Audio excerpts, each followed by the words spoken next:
Welcome back to my channel!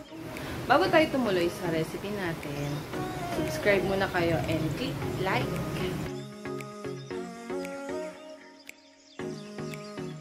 For today's episode, meron tayong dalawang guests.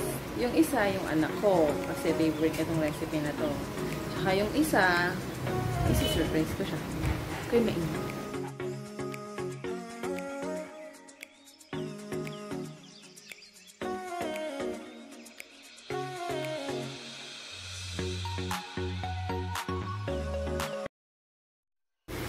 Ito na yung main ingredient na gagamitin natin, ang tinapang bangus. Bao. Pwede rin naman kahit anong fish.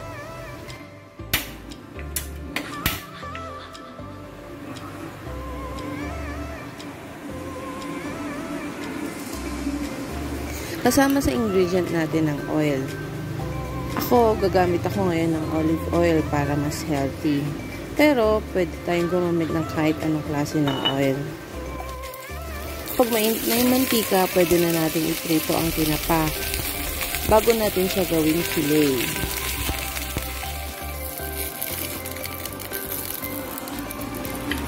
Pag medyo brown na, pwede na natin itong hanguin. Tapos, syempre palalamigin muna natin bago natin siya himayin. Sa puntong ito, hindi lang yung tinapa yung mainit. Ako din nakakaramdam na ng init. Kaya, lokohin ko yung sarili ko pag hindi ako nagponi. Importante din na nasecure ko muna yung buko. At nakahugas ako ng kamay bago ako maghimay ng tinapa. Kapag malamig na, pwede ko nang simulang himayin.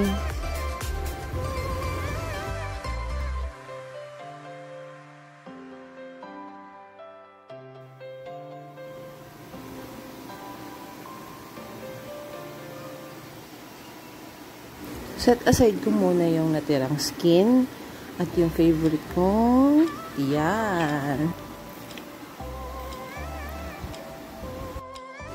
Ito na yung mga ingredients na gagamitin ko. Syempre, ang tinapa, diced carrots, garlic, onions,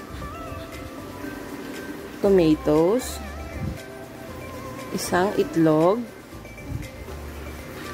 1 teaspoon of salt, 1 teaspoon of pepper, and fresh lumpia wrapper. Pwedeng-pwede nyo rin lagyan ng malunggay powder ang recipe na to. Para sa akin kasi di naman tatanggi itong tinapa na to kung lagyan ko siya ng maraming gulay. At least healthy.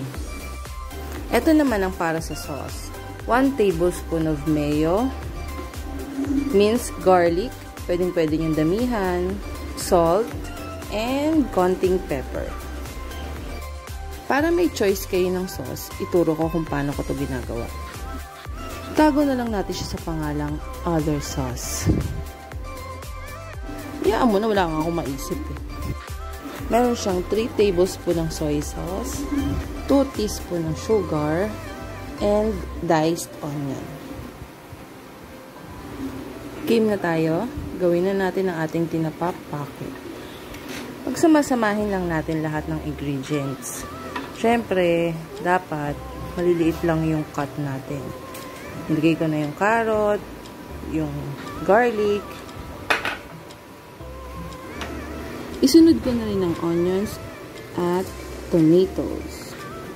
Pagsamasamahin lang natin lahat. And then, timplahan natin with pepper, salt. Mamaya naman i-flash ko ulit lahat ng ingredients tsaka yung mga sukat nito. Paano ba natin gagawing healthy ang mga pine-prepare nating food? Syempre, lalagyan natin ng secret weapon. Meron ako laging malunggay powder. Hinahalo ko to sa mga niluluto ko.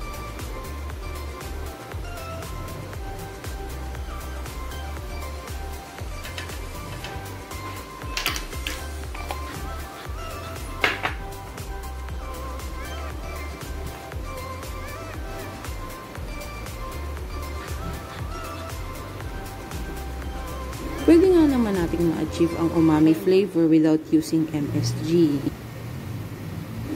So, yun, naglagay ako ng 1 egg para maging binder. At babalutin na natin to. Try nyo lang mag-form ng triangle. Tapos, pwede nyo lagyan ng beaten egg sa mga gilid para kumapit yung wrapper.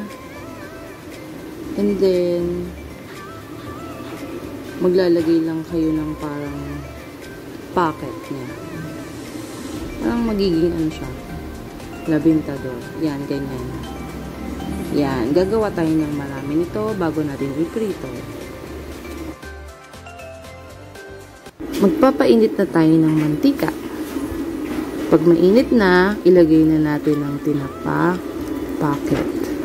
Kung hindi nyo naman na-achieve, well, pwede naman natin gawing tinapa roll lang yan. Yung parang simpleng lumpiang Shanghai ang pagkakabalot. Pero ako kasi, push ko to. Papanindigan ko syempre. Gusto mo yan eh, ha? O, yan. Pero in fairness, achieve ko naman. Para maging social naman ng konti. Pag medyo brown na, balik ta rin lang natin.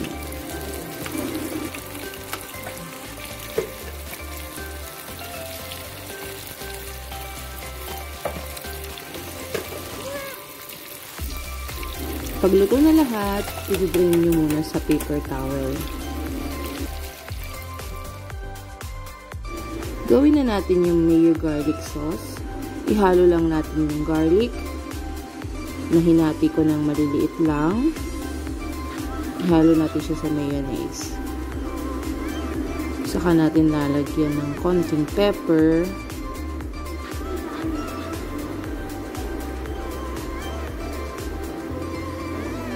At salt. Tapos, paghalo-haloin lang natin. Yan. More garlic, better. Kasi, minsan lang tayo makakain ng raw garlic, diba? Maganda siya sa heart, maganda siya sa mga may high blood, kaya hanggat may chance, dinadamihan ko talaga yung garlic ko.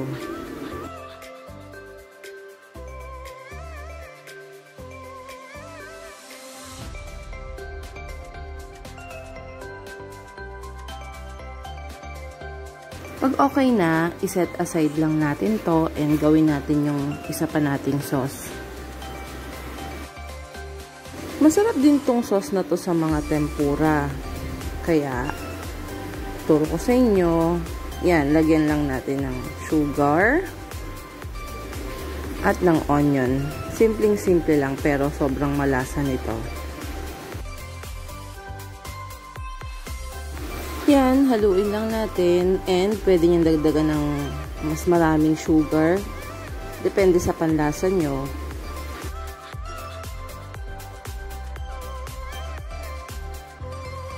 I'm sure magugustuhan nyo tong recipe na to.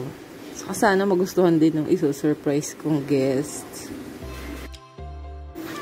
Here's my tinapa pocket with mayo garlic and my other sauce.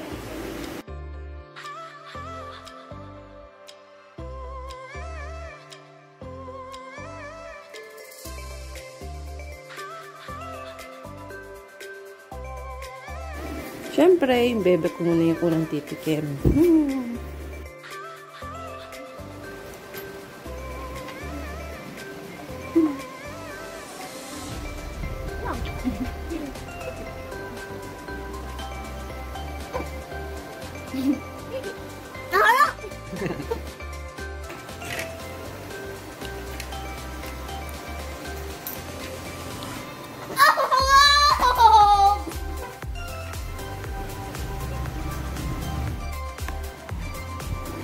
So, eto na nga. Pine-prepare ko na yung ipapadala ko dun sa special guest ko. Nilagyan ko ng fish flakes itong ibabaw ng garlic mayo ko para mas malasa Mas social yung lip niya.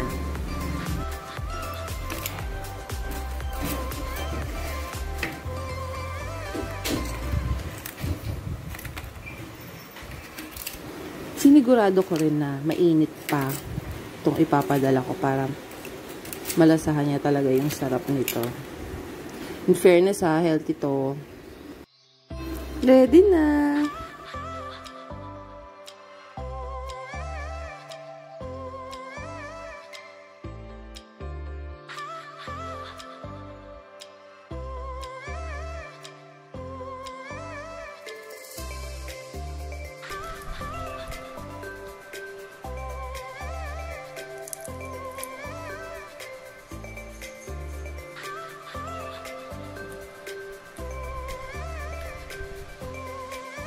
Mauubos ko na.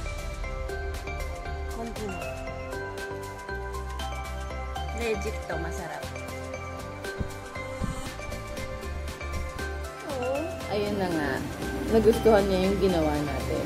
Kaya, subscribe, like, and comment.